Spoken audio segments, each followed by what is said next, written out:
Hello community. Habari zenu. Leo nataka niwasanue kitu. Nataka niwape tanbihi. Nataka niwape maelekezo yataka kufanya ubaki salama. Maelekezo haya ni salama kwa afya yako, ni salama kwa mradi wako. Ni maelekezo gani? Let's do this. Maelekezo hayo ni jinsi ya kutumia decentralized application katika kipengele cha staking. Wewe unataka kustake Pi zako katika dApps. Angalia sasa hivi makanjanja, matapeli, scams, wadukuzi wapo katika raundi wakizungukia Pi zako. Wapo katika mingo, wapo katika mission ya kuziwinda Pi zako. Sawa, wanawindaje? Twende pamoja. Sasa tunataka sisi tu stake Pi. Tutaingia katika applications, Pi apps, right?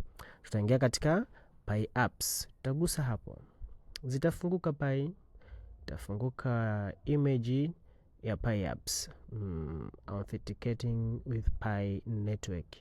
Ikishafunguka hapa utakutana kuna Pi mainnet, hapa utakutana kuna mainnet apps, hapa kuna services, kuna app studio, kuna testnet. Zote hizi ni applications. Let's say tumeingia hapo. Tukishaingia hapa tunakutana na orodha za Pi. Hapa utachagua wewe unataka kuingia katika category gani. Wamezikategorize, kuna mainnet application, kuna hackathon application, kuna testnet, decentralized application, kuna app studio, dApps, kuna e-commerce, kuna nini, kuna games nini, ziko nyingi. Ukienda huku unakutana na nyingi. Sisi tubaki katika peji hii inayoonekana hapa. Tuko pamoja. Sasa kama unavyoona application hii peke yake ndio iko verified kwa sababu inatiki, si ndivyo Lakini hii haina, ijapokuwa zote hizi zipo katika mainnet, upande wa mainnet applications. Sasa application kuwepo hapa, si ndivyo? Application kuwepo hapa sio kigezo cha application hizi kuwepo halali. Application kuwepo hapa, ndugu yangu, sio uhalali wa wewe kuziamini hizi application. Let's say tunataka tuingie katika application hii ya Pi2Go ya ndugu zetu from Kenya. Sawa? Ndugu zetu kutoka Kenya, +254. Tunaingia hapa Pi2Go services. Tukiingia hapo tunataka tu stake Pi. Tutaingia katika kipengele cha stake.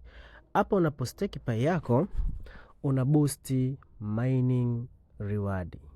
Ile mining session yako ya masaa 24, kila baada ya masaa 24 inaongezeka kwa kustake Pi zako hapo. Kama umestake miezi 6, basi ile boost ya mining rate inaongezeka ndani ya miezi 6. Kama umestake wiki moja, hivyo mitaingia hapo. Sawa? Hapa kuna nini wameandika hapo? Wameandika hapa type Pi amount to stake. Mimi nitaandika Pi zangu 2.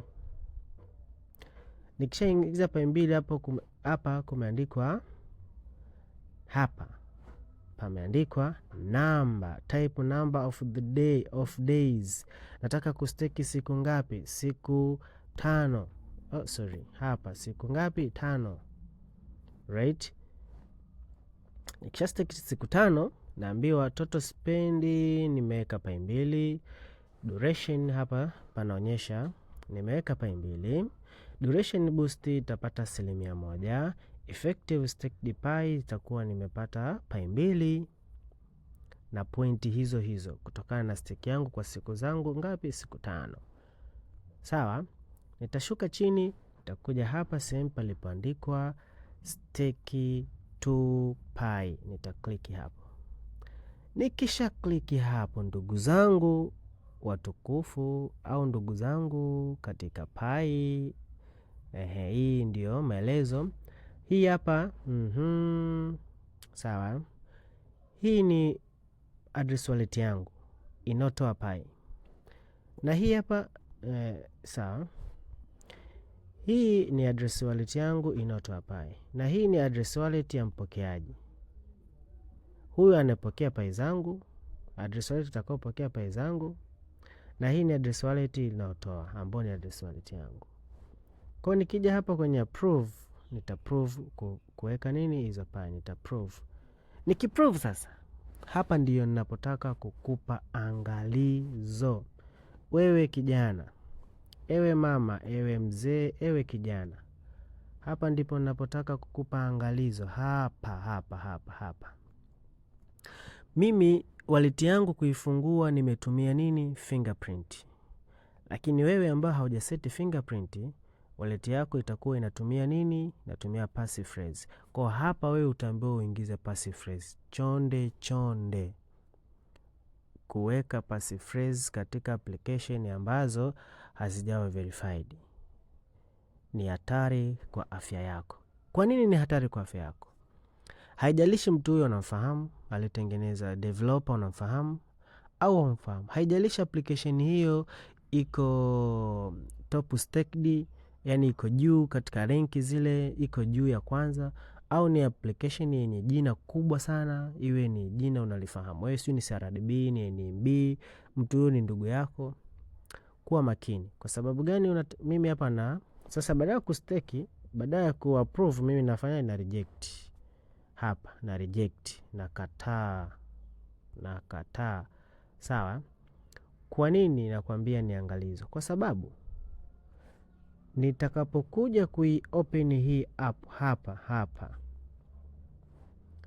Ninapo open napewa caution na core team. Wameandika haya maneno, core team wameandika hivi. This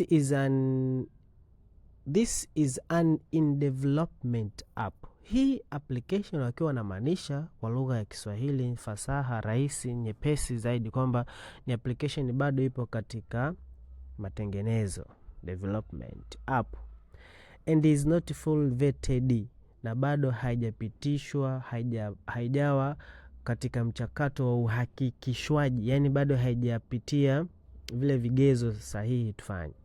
Yani bado ina katika uchunguzi, yani bado inafanywa matengenezo, bado inafanywa uchunguzi, bado ipo katika udhibiti. Or verified by the Pi core team, au bado haijawa verified kwa kupitia nani? Core team. Bado hawajaithibitisha, tafsiri yake core team hawaitambui bado rasmi. This app may be removed. Kwa hiyo hapo hiyo inaweza ikaondolewa katika orodha za application ambazo ziko. Inaweza removed, ikatolewa. If violation are reported, ikiwa ukiukwaji, uvunjwaji wa sheria au kanuni au taratibu, uvunjwaji wowote wa taratibu zilizowekwa ukafanyaje? Reported, ukaripotiwa na sisi users tunaotumia kwamba Pi yangu hapo mbona application hii nimefanya 1 2 3. Watu wakaripoti hiyo application, inaweza kufanya ikawa removed. Pioneer unatajwa wewe sasa, ambao mimi ndio nimekutagi wewe. Pioneer ambao ni wewe, should use this app. Unaweza kuitumia hii application at their own discretion, kwa matumizi yako binafsi, kwa mahitaji yako, kwa uelewa wako, kwa utashi wako, kwa nini yako, sijui kwa nini chako, yako binafsi, ambayo kwa timu hawahusiki. Kwa sababu and never kwa timu wameandika, sio mimi, and never. Sasa angalia, maandishi yote yameandikwa kwa lugha ya Kiswahili, lakini neno hili moja tu limeandikwa kwa Kiingereza. Never limeandikwa kwa Kiingereza. Hawa mengine yameandikwa kwa lugha ya Kiswahili, nikiwa na maanisha maarufi mengine yameandikwa kwa small letter, yani herufi ndogo, lakini hii never imeandikwa kwa capital letter, yani kwa herufi kubwa. Hapa wajua na maanisha nini? Msisitizo, wanaamisha kukuzindua, wanakupa sasa turn B. And never share, karibu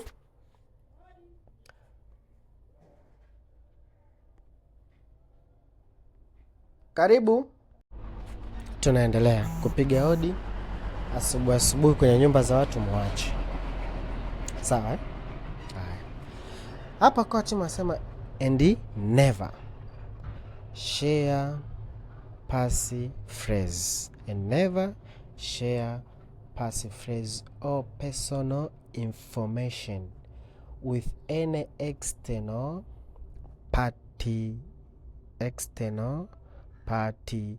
Usije ukaweka maneno yako 24 au ukatoa taarifa zako. Mfano, umeambiwa fanya KYC.